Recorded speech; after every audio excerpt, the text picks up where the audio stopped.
satisfacer necesidades, porque si no existieran necesidades, no tendría razón la actividad productiva basada en un enfoque economicista.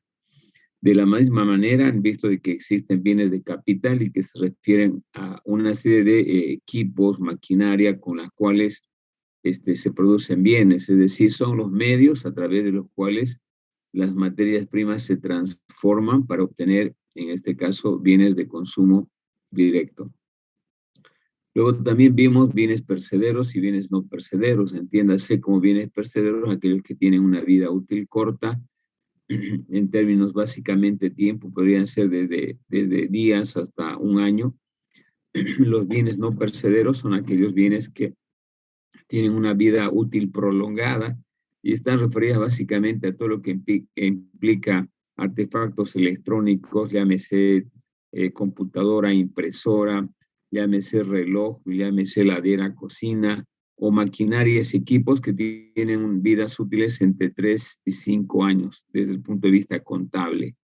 Un vehículo, por ejemplo, es un bien de capital y que se deprecia en 5 años. Quiere decir que en 5 años el valor contable de un vehículo es cero, aunque en términos económicos le quede un valor residual que se llama, si ustedes quieren, una bonificación de lo que deja un activo o un equipo o un bien, en este caso de capital, que es su valor residual, que es el valor una vez cumplido su ciclo contable, o más bien su costo contable, tiene todavía un valor remanente. Y eso es lo que inunda básicamente la mayoría de los países a nivel de Sudamérica. Nos llegan productos usados, vehículos usados, ropa usada, equipos electrónicos usados, que contablemente en otros países ya han cumplido su vida útil desde el punto de vista contable. Ejemplo, los vehículos. ¿No? Siempre hemos traído vehículos antiguos que en Europa hayan cumplido su vida útil desde el punto de vista contable, y nosotros todavía le sacamos el jugo, para decirlo en sentido figurado o criollito, ¿no? Un vehículo, por ejemplo, modelo 2005, en Europa ya está para poder ser nuevamente fundido para obtener materia prima y fabricar otros vehículos, es decir, están en los cementerios de vehículos, aunque en las condiciones locomotrices del vehículo todavía siga siendo útil. Sin embargo, las normas allá son mucho más estrictas que la nuestra. Nosotros los bolivianos ese vehículo lo traemos y lo manejamos 30, 40 años más. Bien, después de los bienes de capital también existen otro tipo de bienes, que son los bienes sustitutos y los bienes complementarios. Los bienes sustitutos son aquellos bienes que pueden sustituirse entre ellos, ¿no? Que cumpliendo funciones parecidas. Y aquí tenemos las marcas, por ejemplo, de computadora, las marcas de reloj, vamos a colocar las marcas de vehículos, los tipos de casa, etc. Y los bienes complementarios, que son aquellos que para dar un uso eficiente y eficaz a un bien se requiere de otro bien. Los ejemplos clásicos: el vehículo y la gasolina, una computadora y un mouse, una computadora y una impresora, un multimedia y un celular o una computadora. Los clásicos ejemplos de los libros básicos de economía, se habla de el azúcar y el té, el azúcar y el café, etcétera, ¿no? En todo caso, hay en los diferentes campos de la ingeniería, en los diferentes campos de la sociología, psicología, bienes sustitutos también y bienes complementarios. Bueno, la clasificación no termina ahí, también hay bienes entendidos o relacionados básicamente con el nivel de ingreso, que se denominan bienes normales, bienes de lujo y bienes inferiores. Los bienes normales son aquellos que habitualmente demanda una persona, como los alimentos, salud, educación, entre servicios. Los bienes de lujo, que son aquellos bienes que que a diferencia de los bienes normales, los bienes de lujo tienen algunas características particulares que les hacen exclusivos. Por ejemplo, yo puedo encontrar camisas como un bien normal, pero camisas de marca son, en este caso, bienes de lujo. Así como una camisa en Kumabi puede costar, qué sé yo, 10 pesos, una camisa de lujo puede costar $100, $200, $500, dependiendo de la marca.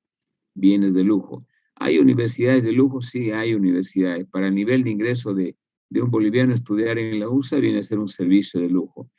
También hay actividades de recreación de lujo, eh, pasar mis vacaciones en Punta Cana, en un yate, obviamente es un servicio de lujo. Bueno, hay servicios personales también que tienen la categoría de VIP, ¿no? Los servicios de lujo en cuanto a servicios, qué sé yo, de, de una telefónica, puede tener un servicio VIP tipo 5 estrellas, donde le dan un servicio exclusivo con aire acondicionado, café, con una bella dama que le atiende en el servicio, o puede hacer colas también, ¿no?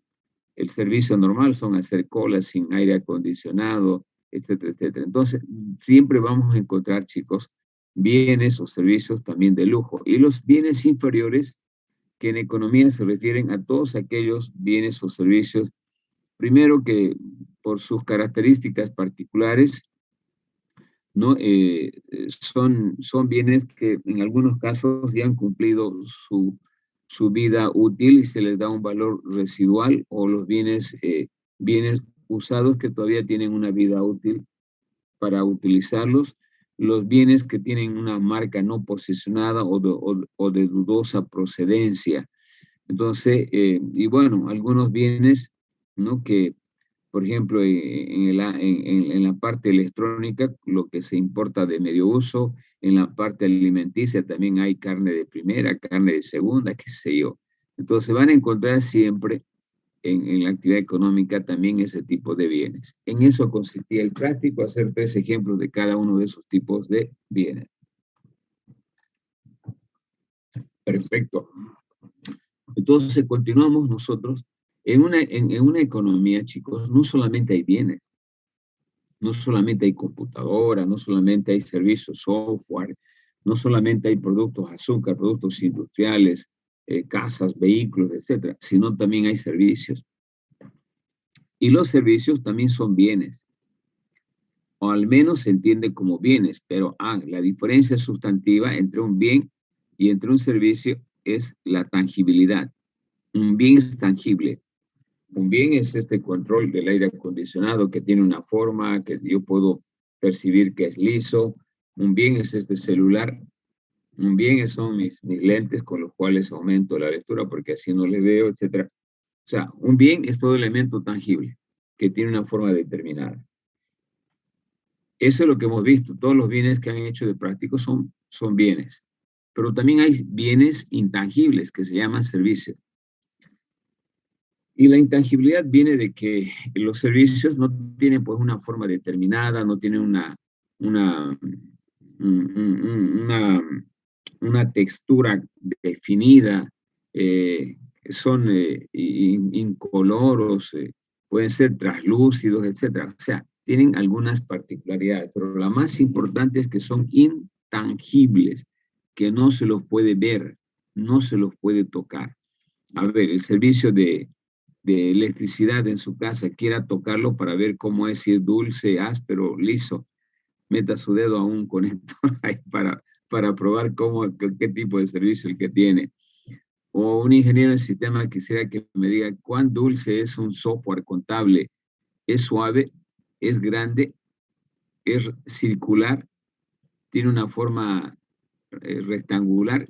¿Cómo será un software contable? Entonces, ese es un servicio. O cuando decimos el servicio de comunicación, ¿cómo se podrá tocar la comunicación? Este ejercicio que estamos haciendo con ustedes. Yo en mi casa y ustedes en la suya. ¿Cómo será ese? Bueno, sabemos que la comunicación, ¿cómo se da, no? Eh, entre dos agentes, el emisor y el receptor, y hay un medio. En este caso, el medio es el medio virtual. Además nos conectamos a través de la voz. Pero eso son solamente descripciones. A lo que yo me voy es de que esta forma de enseñanza usted no puede tocarlo, pues no puede decir cómo es, qué forma tiene. Eso es un servicio. O cuando va donde un peluquero, ¿qué le vende el peluquero su servicio? No, no le está vendiendo, no, la peluquería, el servicio de peluquería usted no puede definir cómo es. Sabe cómo le va a cortar el pelo, sí se sabe, pero la forma específica del servicio no. Entonces, en una economía, chicos, también existen servicios. Eh, los servicios, como habíamos dicho, que son aspectos intangibles que muchas veces también se le da un adjetivo calificativo de producto. Por ejemplo, un banco va a hacer propaganda para poder generar expectativa a los clientes una semana en el periódico, en media página. Muy pronto el Banco Mercantil Santa Cruz sacará un producto para los universitarios. Uno se pone a pensar, ¿no? ¿Qué producto sacará? ¿Será un bien? ¿Qué tipo de bien será? No sé, pues, ¿no? Le crea la expectativa. Y llega el día y él saca el producto. Crédito universitario sin intereses. Fíjense, lo que está vendiendo el banco es un servicio, pero lo promociona como producto. Entonces, indistintamente, el bien también puede ser un servicio. Ahora, una característica principal, tanto del bien tangible y del bien intangible servicio, es que tiene dos características, pues, ¿no? Y eso no hay que olvidar nunca. Al menos cuando hablamos de un bien económico y un servicio económico, es de que este bien o este servicio, en este caso, tiene un valor de uso y tiene un valor de cambio. El valor de uso es el nivel de satisfacción que tiene ese bien, ese servicio. O dicho de otra manera más fácil, es el para qué sirve el servicio. Es qué necesidad va a satisfacer. Es una de las características principales, ¿no? El valor de uso. Y el valor de cambio se refiere a la cantidad de unidades monetarias en bolivianos o en dólares que uno debe entregar para recibir el servicio. Pero ¿por qué se tiene que pagar? Porque un servicio económico para ofrecerse implica la utilización de factores de producción. Los servicios económicos no son gratis. Para otorgarles el servicio se requiere un proceso. Por ejemplo, la energía eléctrica es un servicio. ¿Por qué no es gratis? Porque para generar la energía eléctrica se hace inversiones. No puede ser energía como la que tenemos nosotros generada a través del agua. Puede ser energía generada a través del viento, pero para eso se hacen inversiones, construir una planta, construir maquinaria, equipos, hacer conexiones, etc. Esas inversiones tienen que recuperarse a través de la venta del servicio, además de que hay ingenieros entre medio que han participado o participan en la generación de esa energía y por lo tanto hay que pagarles sueldo. Por esa razón los servicios económicos tienen un precio, al igual que los bienes normales. Ahora, si hablamos de los tipos de servicios, vamos a ver de que hay servicios directos y servicios indirectos. Un servicio directo, por ejemplo, para ustedes es el servicio educativo, la universidad, a través de la cual ustedes están recibiendo una formación. Pero pueden haber servicios indirectos que yo nunca los he, por ejemplo, demandado o los he comprado. Por ejemplo, a mí me ofrecen varias promociones de viaje a Punta Cana, que es un servicio, me ofrecen. Entonces, directamente yo nunca, si no lo he demandado, para mí no es un servicio directo. Puede ser indirecto que en algún momento lo voy a utilizar.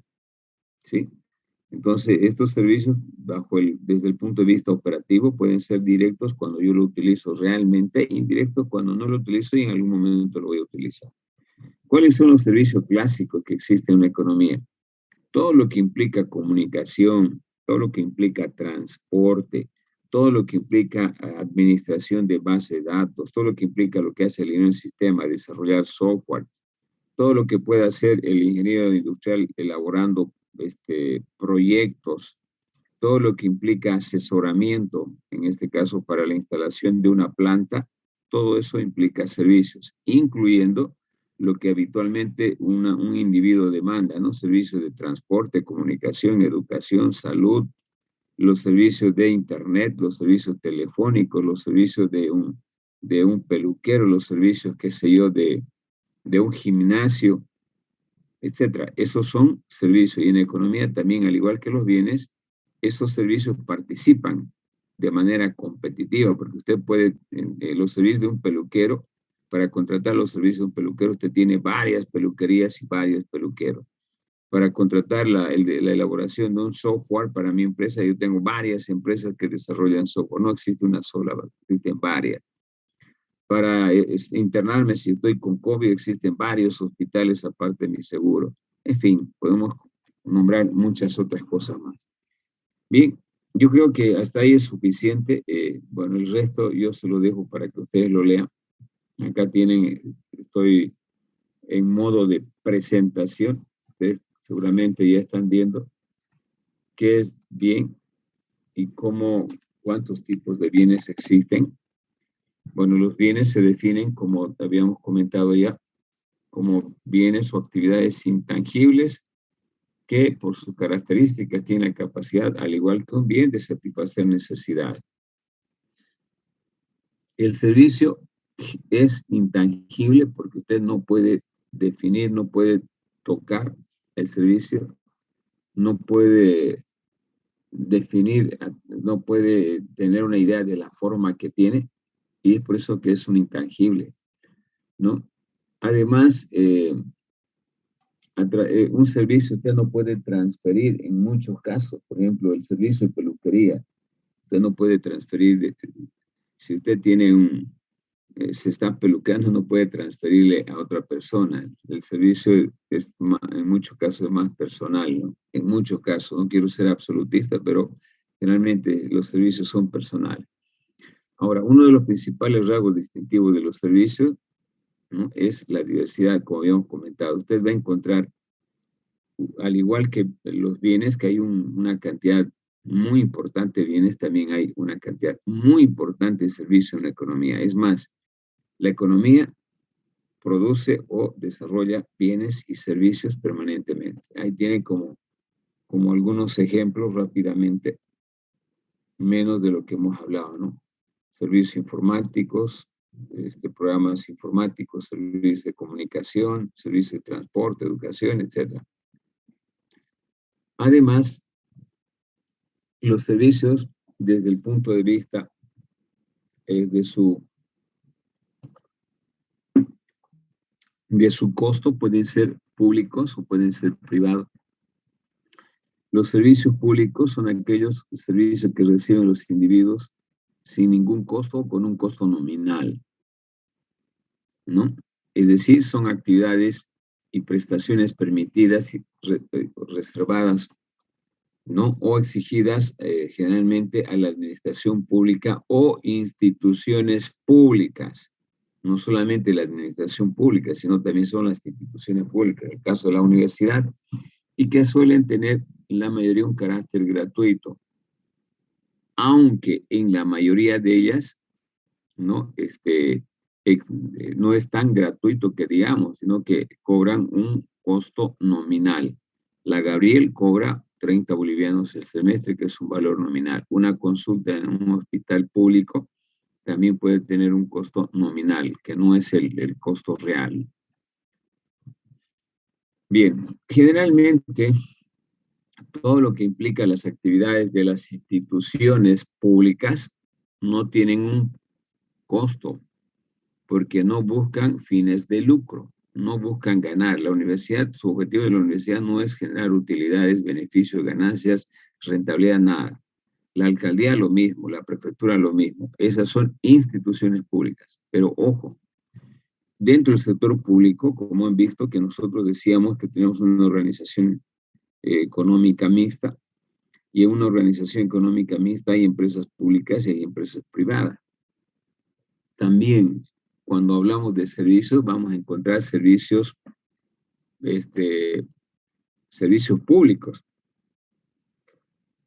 que no tienen un costo y servicios públicos, o en este caso representadas por empresas públicas que sí generan lucro, buscan generar utilidades o ganancias. Entonces una cosa había sido instituciones públicas y otra cosa son empresas públicas. Las empresas públicas, al igual que las empresas privadas, buscan competir en base al precio.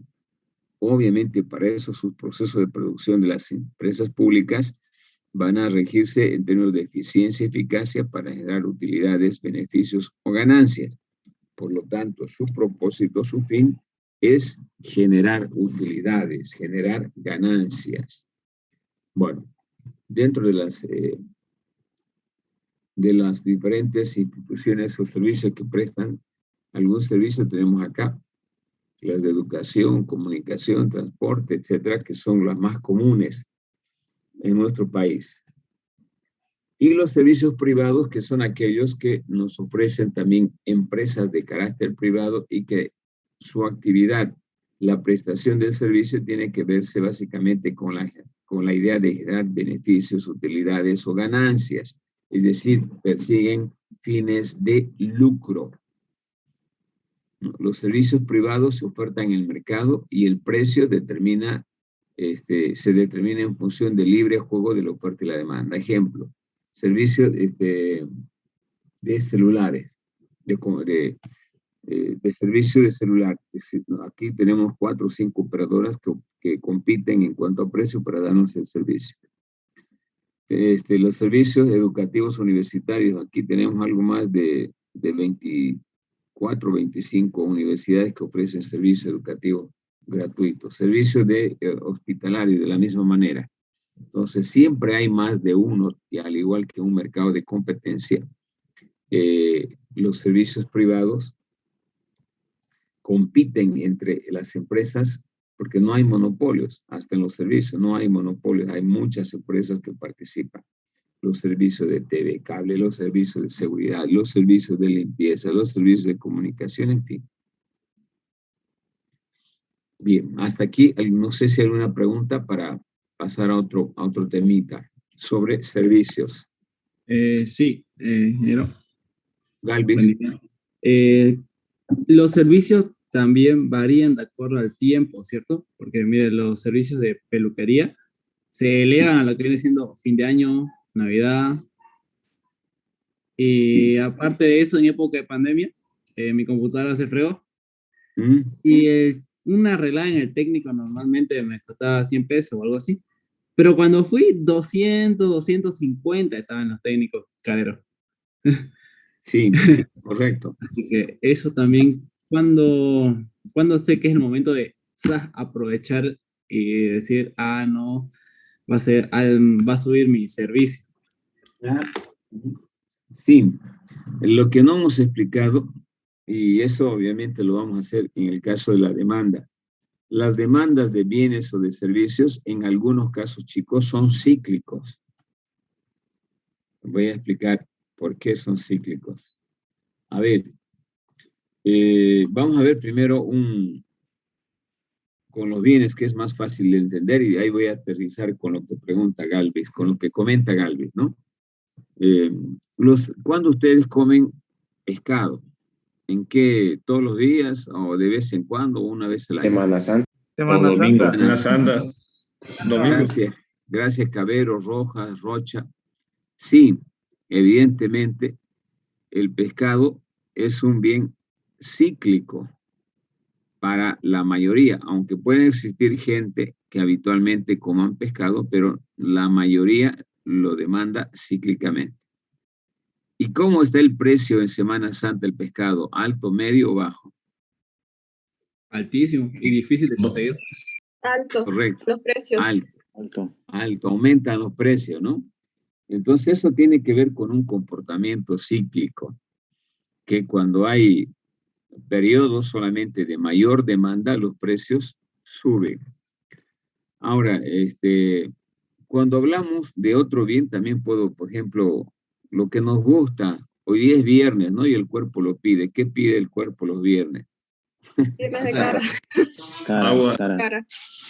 La cara y con qué se come la cara, qué se toma, el complemento de la cara, que Una cervecita. El Una vino. bebida muy nutritiva. Bebida fría. una bebida fría. La Sí, paseñita de 5 pesos, ¿no? la retornable. Una Una birra, retornable. una birra fría. Sí, o puede ser un vino. Bueno, el chiste de que normalmente hay periodos cíclicos de la demanda de bebida. Está Año Nuevo, está Carnaval, pero periodos de mayor demanda. Aunque todos los bienes demandemos, pero las demandas no tienen ese pico alto. En los años, estoy hablando, en un año, ¿no? Tiene su pico la demanda de cerveza más altos, aunque habitualmente todos los bienes hay un segmento de la población que le gusta beber. Entonces, podemos hablar que también tiene un comportamiento cíclico la cerveza. Y cuando obviamente hay mucha demanda de algún bien, chicos, generalmente tiende a incrementarse. En los servicios puede ocurrir lo mismo. Por ejemplo, si voy a hacer un ejemplo fácil de entender, ¿qué empresa de cable está transmitiendo los partidos de la Champions? No sé. Entonces, claro, esas empresas, por ejemplo, esa empresa, ¿no?, va a tener mayor demanda posiblemente por toda esa gente joven o que le gusta el fútbol respecto a otras. Y obviamente cuando existe mayor demanda, también sus tarifas tienden a incrementar. ¿Sí? Entonces, a lo que quiero llegar, hay algunos bienes y algunos servicios que tienen un comportamiento cíclico y por alguna razón en algunos periodos del tiempo tienden a aumentar su demanda y por ende del precio, ¿no? Aunque estas operen en un mercado de competencia, quiero decir, en un mercado donde existen varias empresas.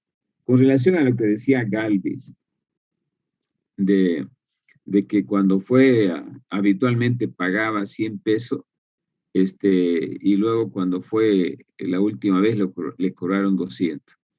¿Qué creen que haya pasado para que le cobren 200 y no 100, que era el precio habitual? ¿Cuál sería la causa de este incremento?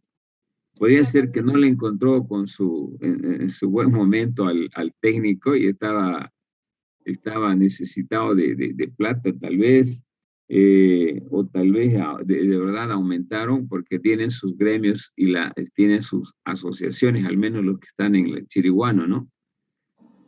Bueno, si está por mi casa nomás, obviamente posiblemente no esté asociado. Pero en todo caso, lo que nos permite un mercado de competencia, chicos, y eso es lo bueno, pues, ¿no?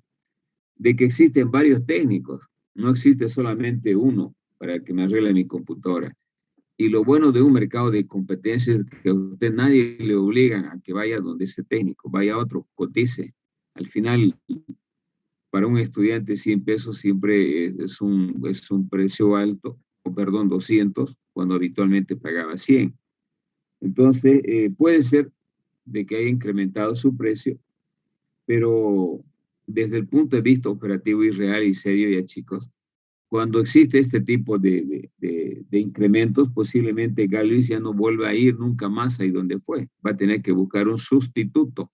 También hay servicios sustitutos, ¿no? Que puede ser otros técnicos que están en otros lugares, cerca de su casa. En la ex feria de Barrio Lindo también hay técnicos, hay empresas igual que el Chiriguano. Entonces siempre hay alternativas para buscar un reemplazante. Lo importante de un mercado de competencia, solamente existen monopolios, son únicos algunas empresas, el caso de las cooperativas. Después, la mayor parte de la actividad económica se realiza en un mercado de competencia y eso pues le favorece al demandante de servicios, al comprador, porque tiene la opción de elegir, de ofrecer un precio y de no pagarle lo que pide el ofertante. En este caso, Galvis, antes debía preguntarle, a veces uno ya por la confianza le deja, ¿no? Como y le cobraba 100, seguramente lo dejó, pero cuando fue a recoger le dijo 200, pero ¿cómo 200 si pagaba 100? Entonces, Además de que en un mercado de competencia, a veces el ofertante del servicio le da también garantía, ¿no? Entonces uno puede buscar esa garantía. En todo caso, sí se pueden dar estos incrementos, pero es siempre bueno cotizar antes, en este caso, de comprar un bien, de pagar un precio determinado. Muy bien, seguimos, chicos.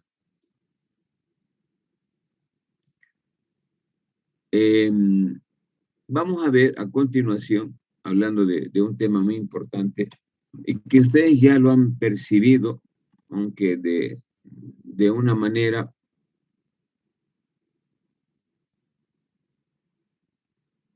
déjeme hacer un truquito, espéreme por favor un minutito. Listo, ya. Ahora voy a estar más tranquilo. Hemos visto de que la economía es una ciencia, chicos, hasta cierto punto que permite que los procesos de producción de bienes o de servicios se realicen en un marco básicamente de eficiencia y eficacia. Y eso se llama que los procesos de producción sean racionales. Para un poco simplificar ese análisis que ya hicimos, la economía también explica que tiene dos elementos importantes, que son los hechos y los actos económicos. Se entiende por hecho económico a todo lo que implica proceso de producción, donde está presente la economía, ¿no? Todo lo que las empresas hacen o las personas, todo lo que las personas o las mismas empresas hacen como proceso de producción a alguna actividad, estamos hablando de los hechos económicos. Los hechos económicos son mecanismos a través de los cuales las personas o las empresas generan procesos de producción. Y no solamente implica la producción, sino también la distribución, el intercambio, el consumo, etc. Es decir, la acción en cuanto a proceso de producción de la economía está representada por los hechos económicos. Entonces hay hechos económicos industriales, hechos económicos comerciales, hechos comerciales de servicios. Si me están entendiendo, el hecho lo estamos aquí asociando como proceso de producción de los diferentes campos, industrial, comercial, de servicio, minero, petrolero, etc. O dicho de otra manera, son actividades sociales que los hombres realizan para obtener los medios necesarios que satisfagan sus necesidades. Estas actividades, obviamente, que son económicas, son cuantificables, son medibles, son reducibles a números. Y en eso consiste, pues, un proceso de producción, chicos. Cuando se hace un plan de producción, un plan de costeo de producción, lo estoy llevando a un plano de análisis numérico, lo que me va a costar producir. Ese es un hecho económico que habitualmente se elabora antes de generar un proceso de producción, ¿no? Entonces estamos hablando básicamente de los hechos económicos como, fíjense acá lo que dice, actividades que implican la transformación de ciertos objetos o factores de producción por medio del trabajo para obtener bienes y servicios. Es como esta imagen que estoy mostrando acá.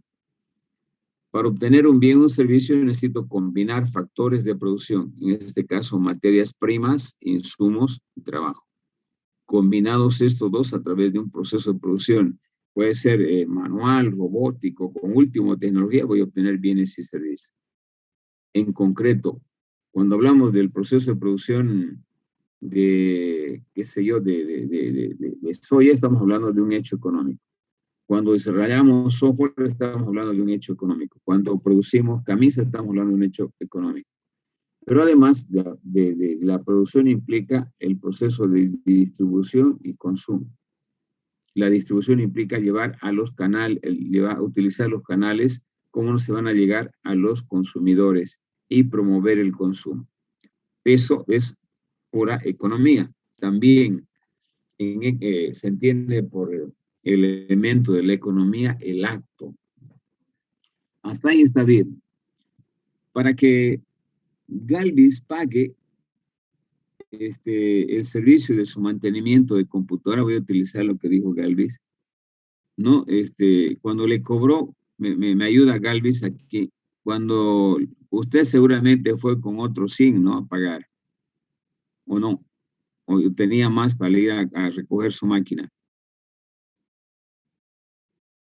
Galvis.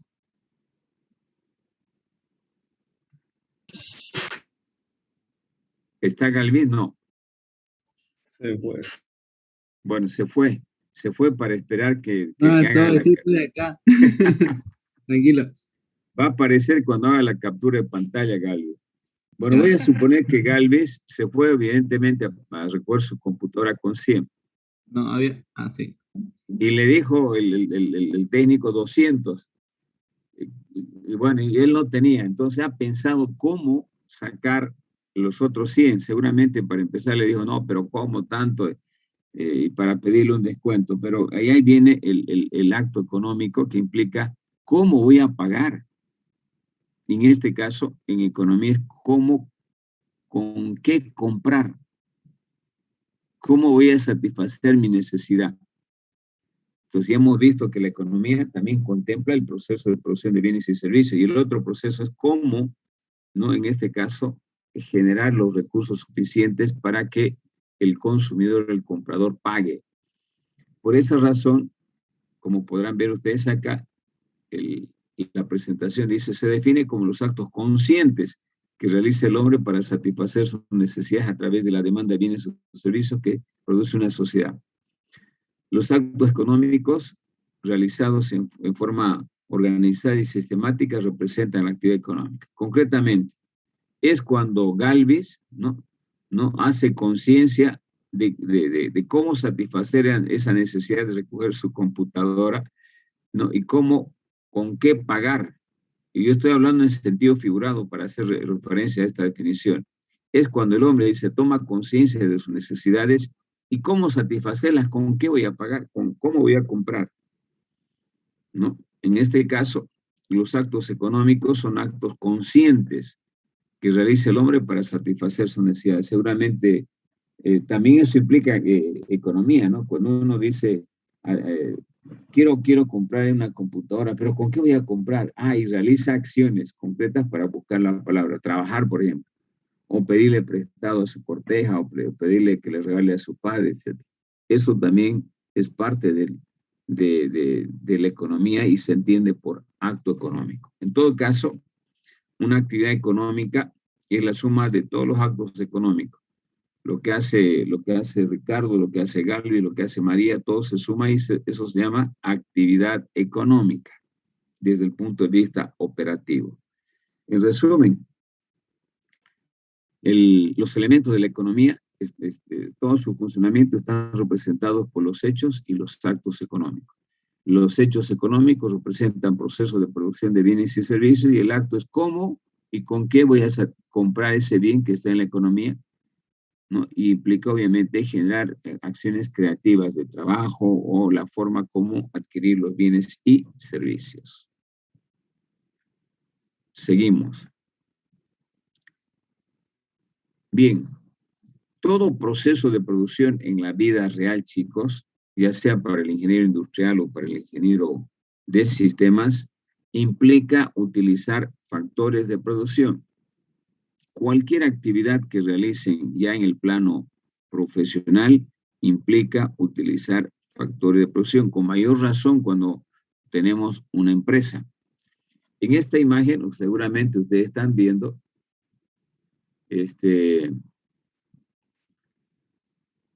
una imagen que tiene que ver con tierra, ¿sí? Hay unos surcos o plantaciones, lo más característico de Santa Cruz.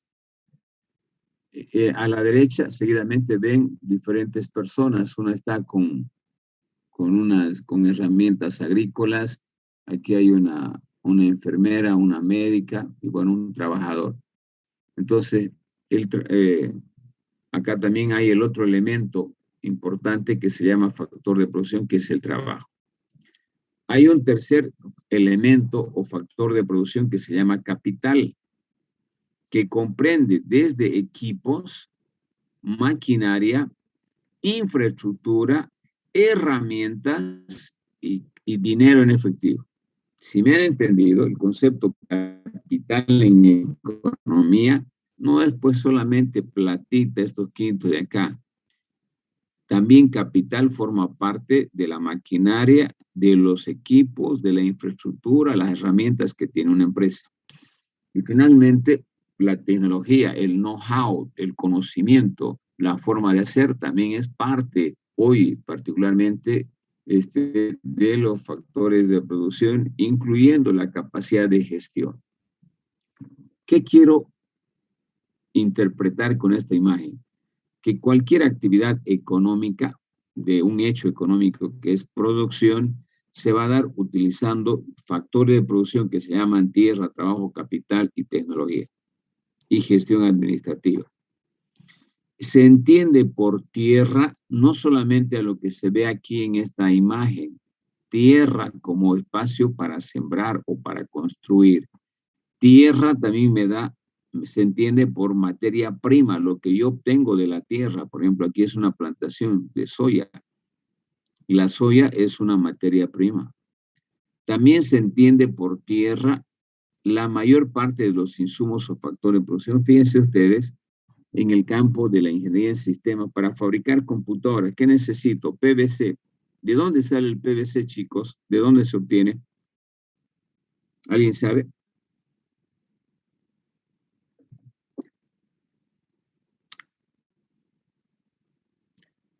¿Alguien sabe de dónde sale el plástico, la cáscara de plástico con la cual se construye, se fabrica una computadora? Creo que del petróleo. Correcto, del petróleo. El PVC es del petróleo. Segunda pregunta.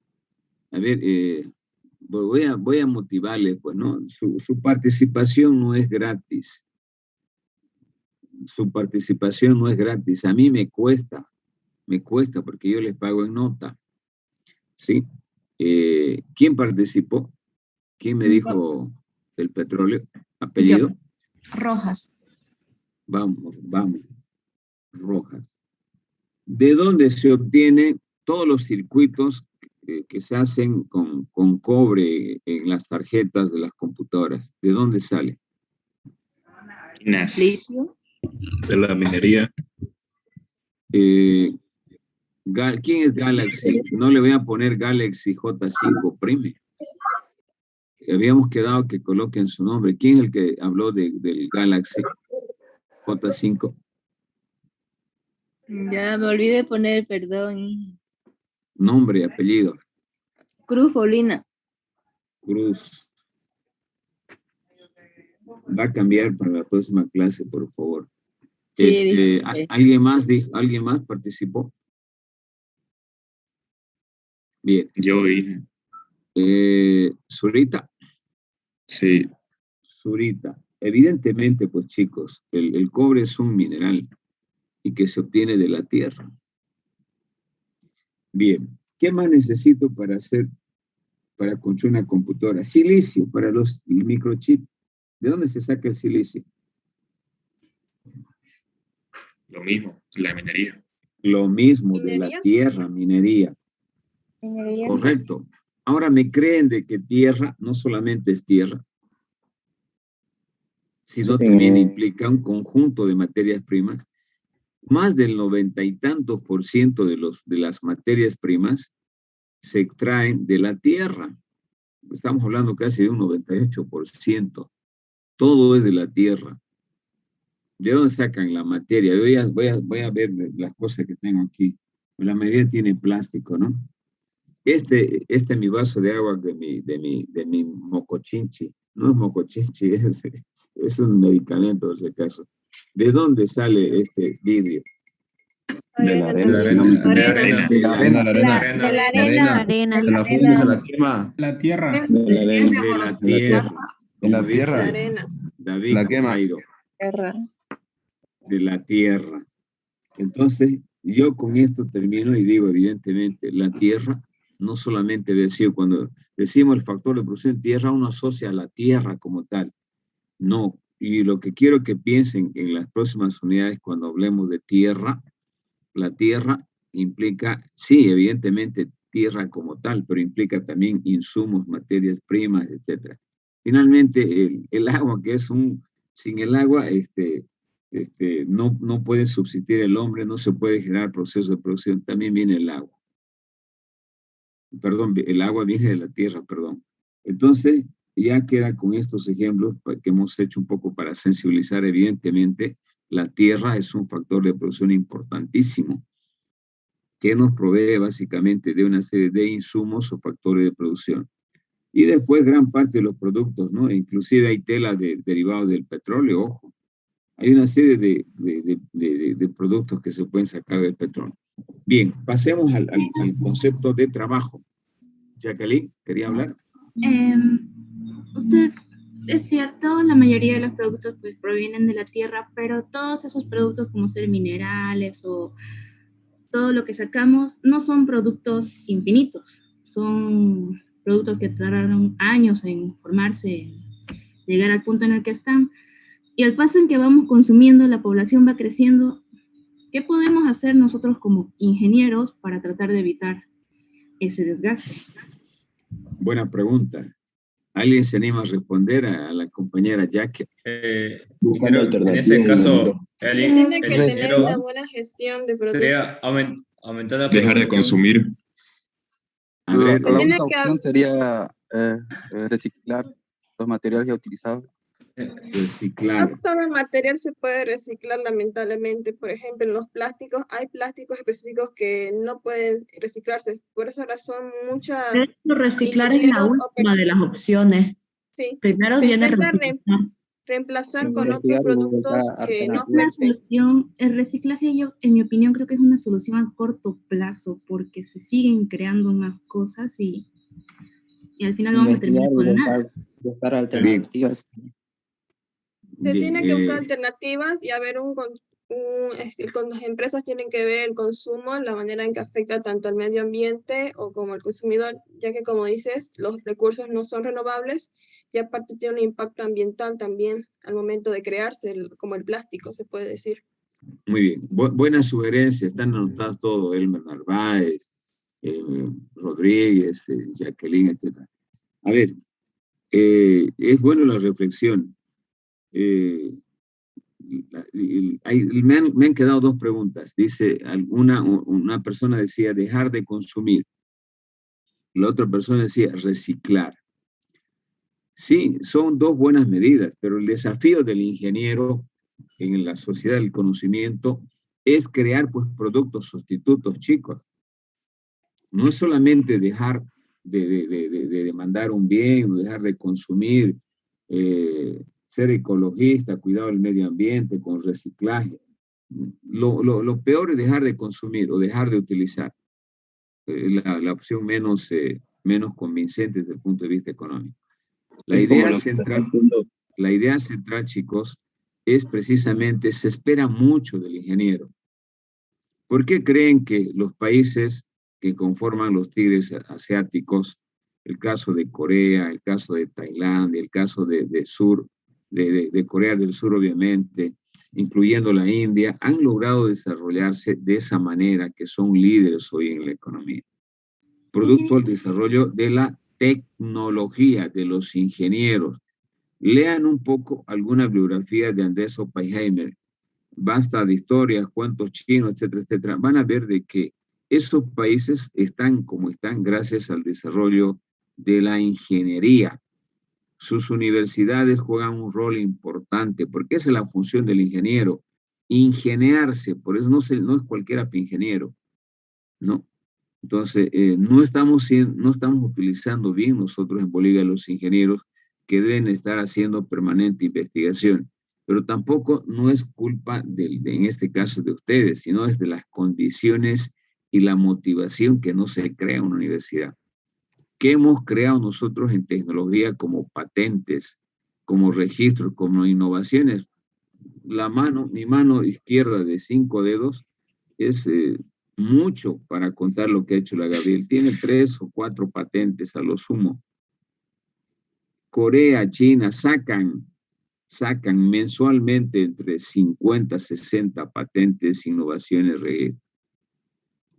Entonces, para poder disminuir en todo caso la demanda de algunos bienes que son bienes que no se pueden reproducir nuevamente, es decir, materias primas, necesitamos innovar. Fíjense cómo ya está tomando cuerpo, solamente para un ejemplo, como dice, un ejemplo que nos va a dejar para pensar. Hay una tendencia mundial en Europa, y aquí está entrando recién, de los autos a batería, para disminuir la contaminación, la demanda de petróleo, etcétera, etcétera, ¿sí? Ya ha tomado cuerpo en Europa. Aquí Toyota está trayendo algunos híbridos todavía a medias, ¿no? A batería y a combustible. Pero, por ejemplo, ese es un desafío de las universidades, cómo ir sustituyendo, renovando el parque de automotor para no utilizar combustibles fósiles. Se habla del hidrógeno también como combustible, como sustituto que podríamos utilizar. Esas investigaciones, esos desafíos se tienen que hacer en las universidades. En el campo de la automatización, la utilización de la inteligencia artificial, la robótica, es pues la Facultad de Ciencias de la Computación que tiene que ser líder. Con algunos trabajingos nos ganan las privadas y lo muestran como si fueran, ¿se acuerdan del coche para ir a la luna? Que hicieron ahí los estudiantes, no sé qué universidad, pero no eran de la Gabriel. Esas cosas necesitamos para que nosotros dejemos de, obviamente, utilizar lo que hacemos, las insumos, las materias primas tradicionales que conocemos, ¿no? O dejar de utilizar, o solamente explotar recursos naturales, no renovables, que en algún momento se van a acabar. Y si no hacemos desarrollos científicos, tecnológicos en base en el campo ingenieril, estamos listos. En algún momento se acabará pues el petróleo en nuestro país, ya las maderas se han acabado, pero hemos podido desarrollar una forma de producir maderas con los reciclados. No, lo importamos de China, lo importamos del Brasil, todo ese material, cuando aquí hay potencial. ¿Y por qué no lo hacemos aquí? Porque no hay tecnología. ¿Y dónde se desarrolla la tecnología? En las facultades de tecnología. Estamos mal, ¿no? Entonces, esas cosas son importantes en algún momento reflexionar. Y no solamente es enseñar, que ustedes se aprendan de memoria, o sean unos loros repetidores, sino cómo lo que han aprendido lo pueden aplicar a un campo real. Esa es la idea. Por ejemplo, esta materia es muy práctica. Si ustedes realmente hicieran emprendedurismo, yo tendría que ser el tutor cómo determinar la demanda de su producto, cómo determinar su análisis de sensibilidad, su elasticidad para poder jugar con los ingresos, si vale la pena bajar el precio, subir, en qué periodo del año, etc. Ya eso parte de las famosas incubadoras de proyectos, ¿no? En el Brasil ha desarrollado el campo ingenieril de una manera tan importante. Si alguno ha ido al Brasil, ha visto, algún día harán aquí los trenes subterráneos con esas obras ingenieriles monumentales. Imposible. ¿Y por qué no hay eso? Porque no estamos contribuyendo a la investigación. El ingeniero solamente sale lo que ha aprendido en el aula, ni siquiera incentivamos a la práctica empresarial. Particularmente yo tengo mucho conocimiento del sistema porque la carrera la hemos creado. Yo me siento padre de esta carrera porque yo he sido también parte del diseño de la currícula, desde que era informática solamente como carrera. Entonces necesitamos incentivar la investigación. ¿Y cómo vamos a hacer investigación si no tenemos laboratorios Harvard Sol Red? Igual en industrial, los laboratorios son muy michi de industrial.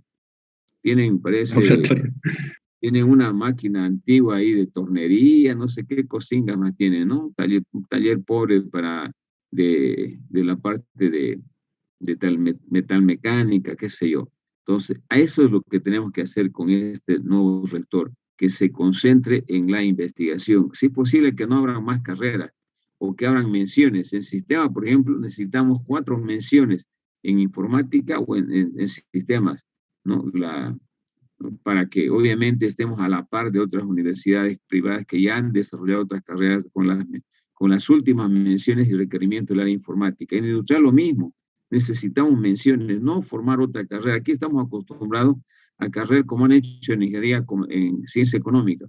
Han creado ingeniería comercial, ingeniería financiera, cuando podían ser menciones de administración, podían ser las dos. No hay necesidad de crear más carreras, hay necesidad de crear menciones, especialidades. ¿Y para qué por qué hacen eso las universidades? Para crear pega. O sea, el manejo es eminente político, nada académico. Bueno, voy a perder mi tiempo siguiendo hablar. No me dejen hablar nunca, así me cortan, por favor.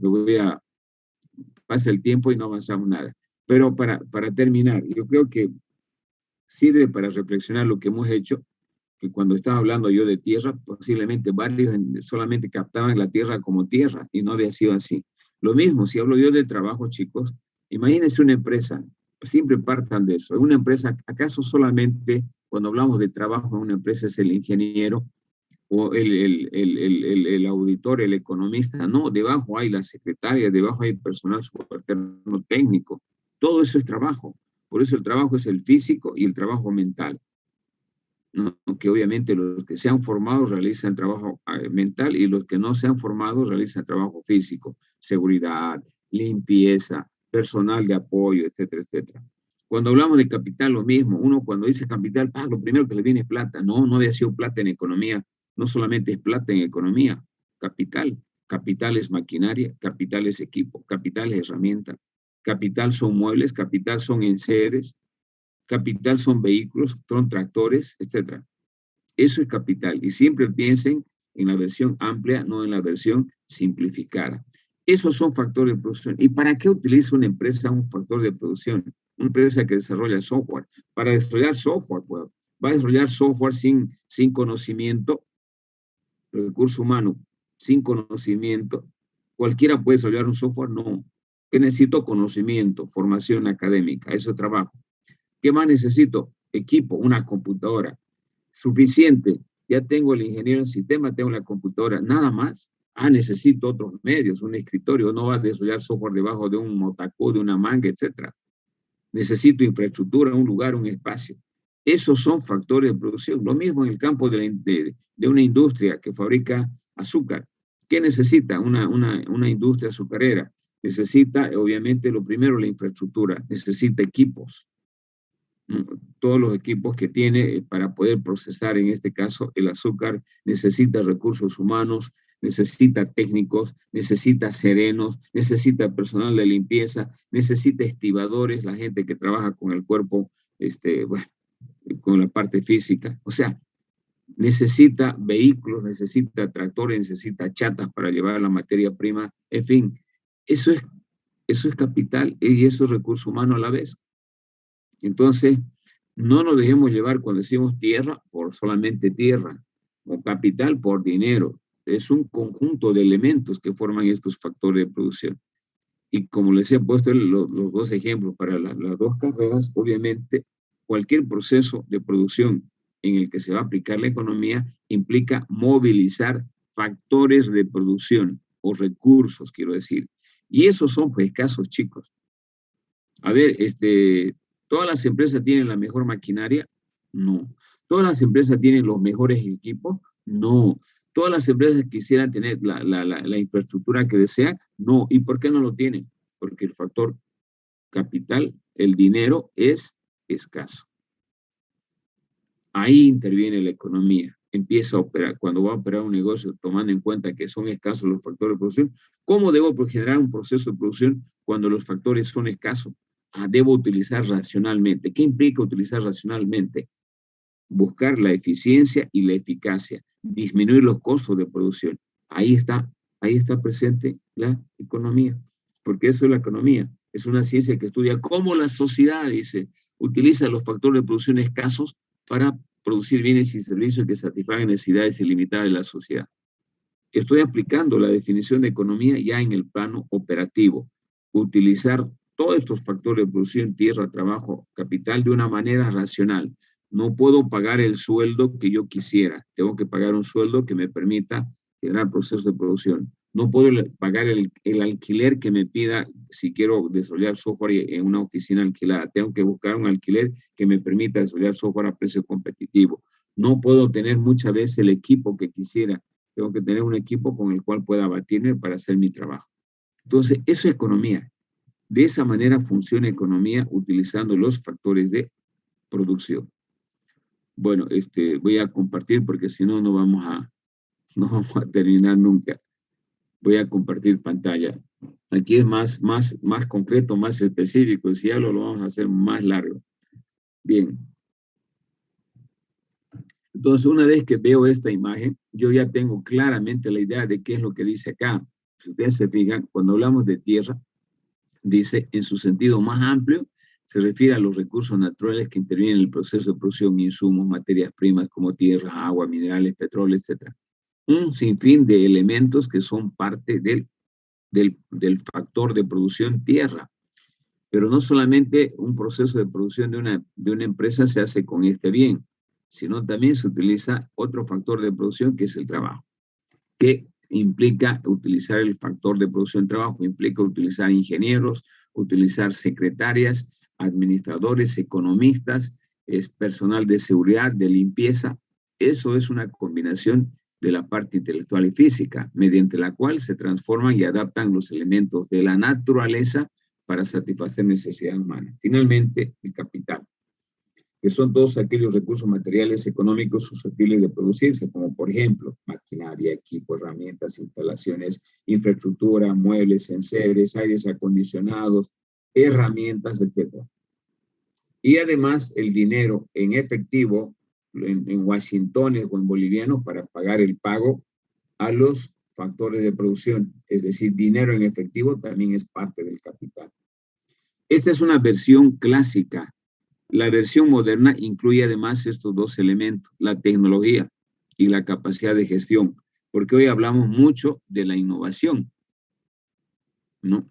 La utilización de la tecnología moderna. Entonces, la tecnología es un factor de producción que acelera los procesos de producción, que amplifica los procesos de producción utilizando mejor tecnología. Y aquí tienen que ver básicamente todo lo que implica innovación, tecnología, las tecnologías de la información o comunicación, más conocidas como TIC, que utilizan las empresas, en este caso para producir bienes y servicios. Y finalmente, la capacidad de gestión. No cualquiera puede ser empresario. Ser empresario también requiere cierta cualificación y en algunos casos es como el artista. A veces uno nace para ser empresario y también se puede hacer. El propósito de las universidades es eso, formar emprendedores. Hay que formar emprendedores, no hay que formar empleados en la universidad. Tenemos que dejar de tener esa visión de que yo voy a la universidad, salgo el menor tiempo posible y me busco un trabajo. No, ¿por qué no mejor crear su trabajo? Así le va a abrir espacio a algún miembro de su familia que no tiene trabajo, a algún compañero que todavía es estudiante, etc. Entonces, no debemos formar empleados.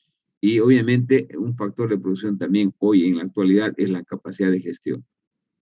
Es decir, que comprende el acto de saber dirigir, organizar, es decir, aplicar todos los elementos del proceso administrativo, los del sistema ya han visto.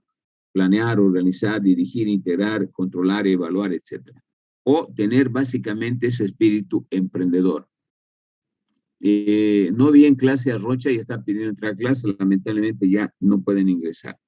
Entonces, fíjense, y termina con el know-how. Esta palabra en inglés, el conocimiento para hacer algo. Puede ser un conocimiento empírico, un conocimiento científico, y no es lo mismo. Se supone que el conocimiento científico está más ligado a innovar además, ¿no? Los que aprendemos empíricamente podemos tener restricciones en la parte innovativa. Es el aprendizaje haciendo solamente, ¿no? El conocimiento empírico. En cambio, el conocimiento que ustedes están adquiriendo en la universidad es un conocimiento científico basado en teorías, enfoques, etc. Bien. ¿Alguna pregunta antes que pase? ¿Hasta aquí? Ingeniero, disculpe, entonces, el capital se lo puede relacionar que es el dinero y toda la parte logística de una empresa. Sí, sí, tal vez mucho más allá, compañero. Cuando hablamos de logística, estamos hablando de solamente de todos los medios necesarios, ¿no? El capital también hemos dicho que comprende, fíjense, la parte de vehículos que usted tenga, de casa, de aires acondicionados, que eso ya no lo entiendo yo por logística, ¿no?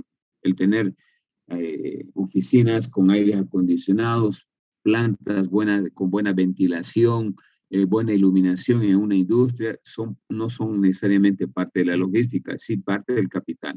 Sí, en resumen, contempla además la parte de logística y del dinero en efectivo, ¿no?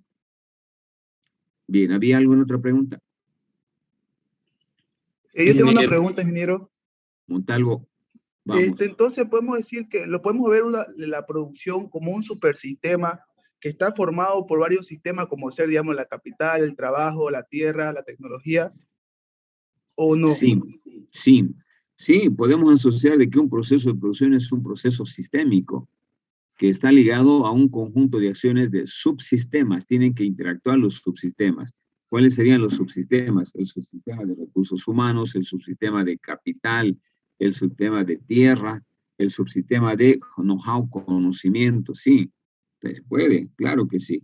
Un proceso de producción es un proceso sistémico en el cual interactúan las diferentes áreas de una empresa. Cuando usted está desarrollando un software, si estudia sistema, el proceso de producción es sistémico. El proceso de desarrollo, la ejecución de un proyecto es sistémico, ¿no? El desarrollo de una aplicación contempla varias etapas. Usted no puede saltar las etapas, son las etapas que tienen una correlación. Y ahí están actuando los diferentes factores de producción, ¿no? Para ejecutar un proyecto necesita recursos humanos, recursos materiales, recursos financieros, ¿sí? Entonces, sí, evidentemente se puede asociar. Bien, vamos a terminar hoy. No quiero ver ya la teoría el próximo lunes para utilizar la pizarra. Voy a continuar, chicos, avanzando. Nos faltan dos puntitos, dos temitas. Este es cortito, habla básicamente de los sectores productivos en una economía. En una economía, como pueden ver aquí en esta imagen, ¿no? Se asocian a todas las empresas, se los mete a estas tres bolsas, que una se llama el sector primario, el sector secundario y terciario. Todo lo que implica sector primario está relacionado a las actividades extractivas de la tierra o la utilización de la tierra para producir.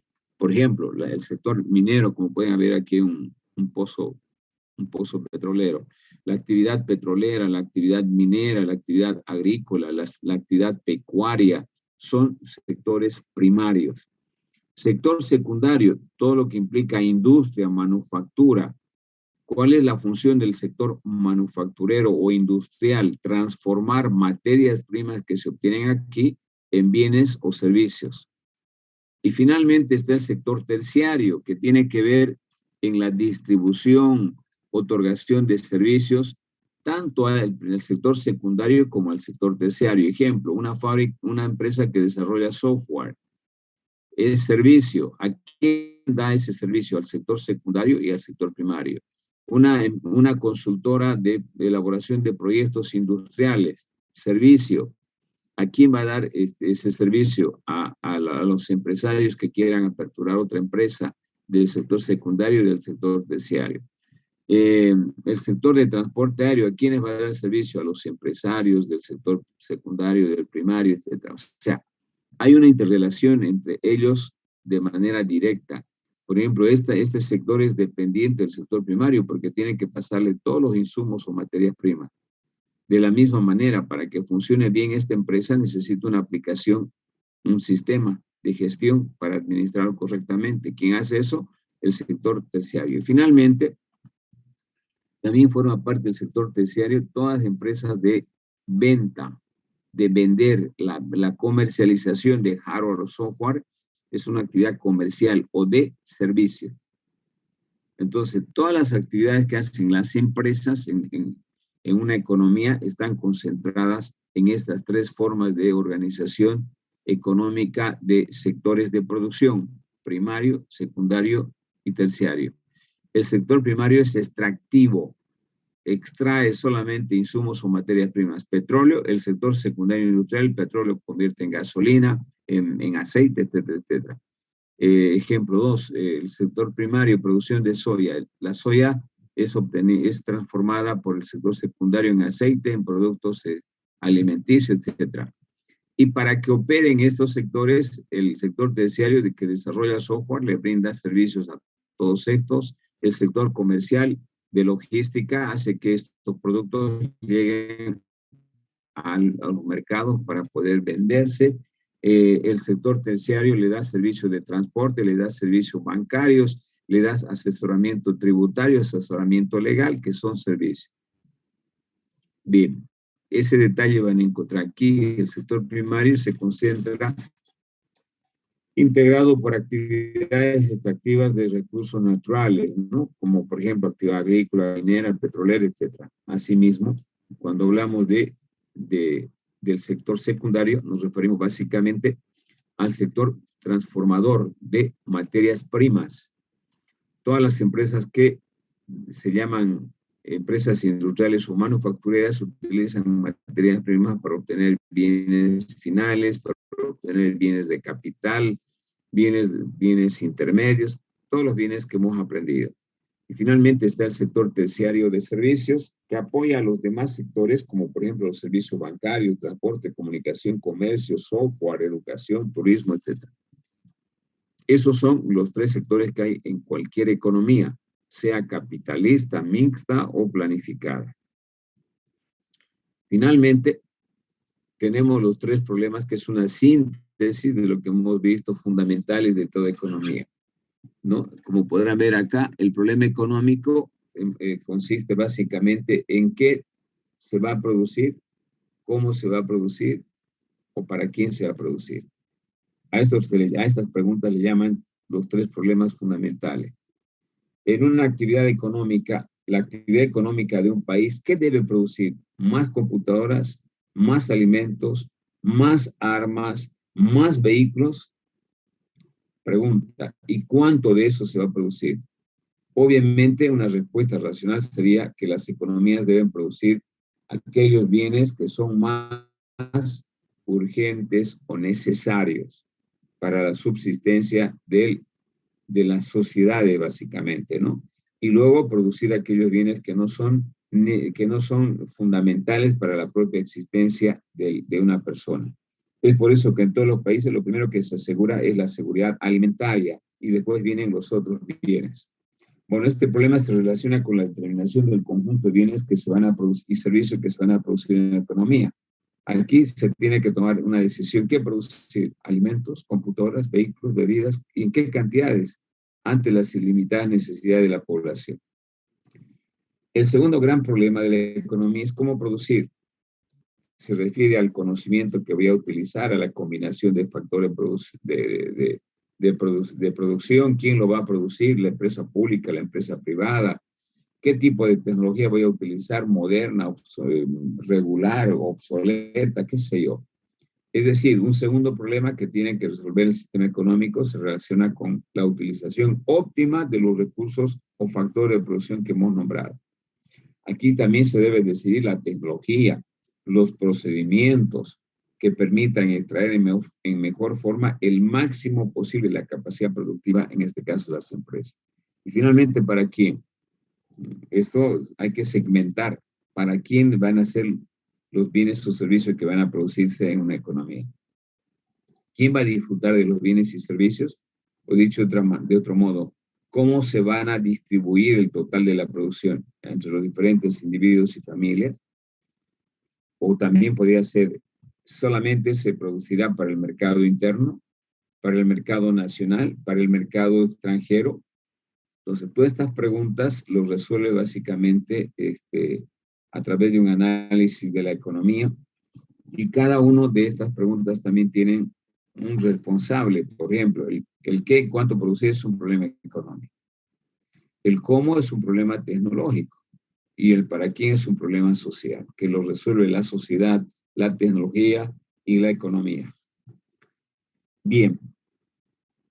Aquí termina la parte de la unidad 2. Espero que haya sido grato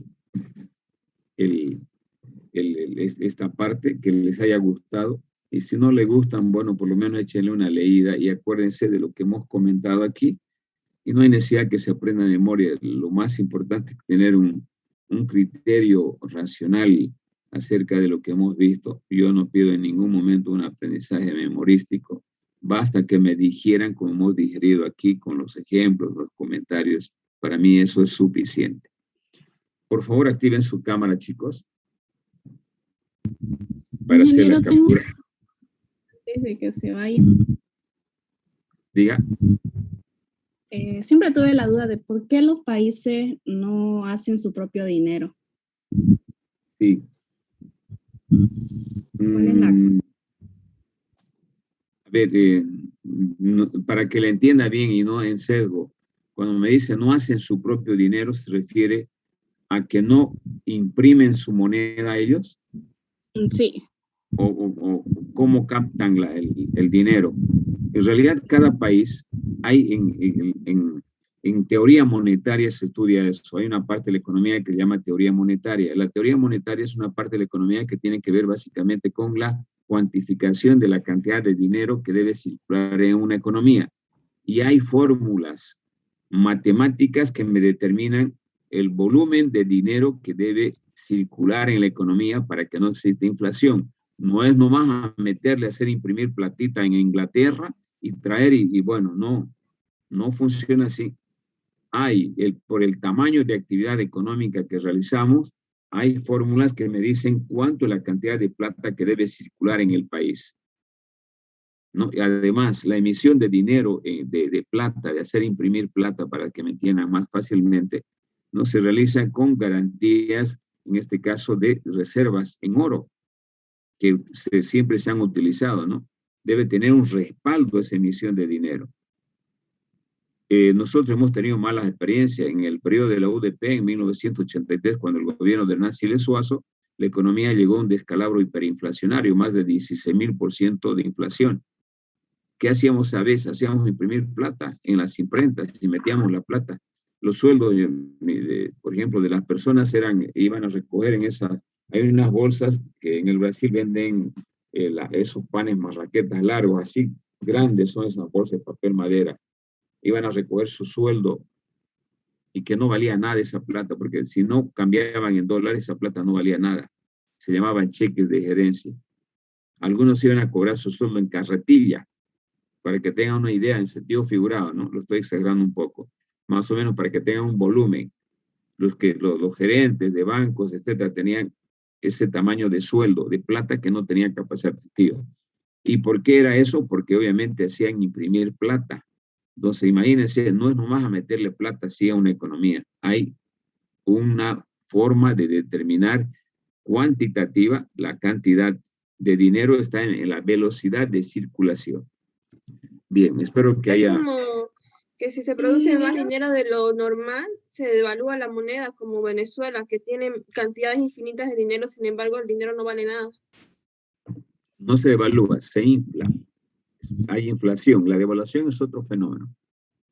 La devaluación es un mecanismo a través del cual los países disminuyen la capacidad adquisitiva de su salario, de su moneda, con el propósito de incentivar la exportación. Nosotros, si disminuimos o devaluamos nuestra moneda, hacemos de que vamos a pagar más bolivianos por cada dólar. Y para los que manejan dólares les va a ser más barato comprarnos. Para eso se devalúa la moneda, para reactivar la economía, para mantenerla siempre en nivel. Nosotros no hemos devaluado hace más de 12, 15 años atrás, desde que está este gobierno.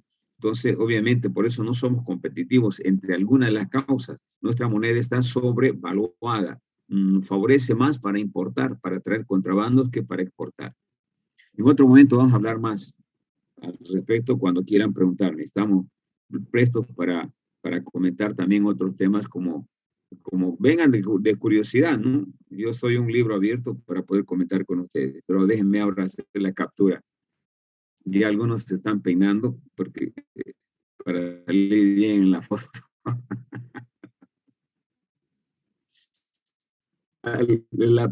la única vez que les veo en vivo, después tengo que verles ahí su nombre, su foto congelada, fría, ¿no? Entonces me alegra por lo menos verlos que están ahí en la fotito. Bien, chicos, eso es todo por hoy. Nos vemos el día lunes. Que les vaya bien. Aprovechen, es viernes y el cuerpo lo sabe, lo pide. Que les vaya bien. Buen provecho. Hasta luego, ingeniero.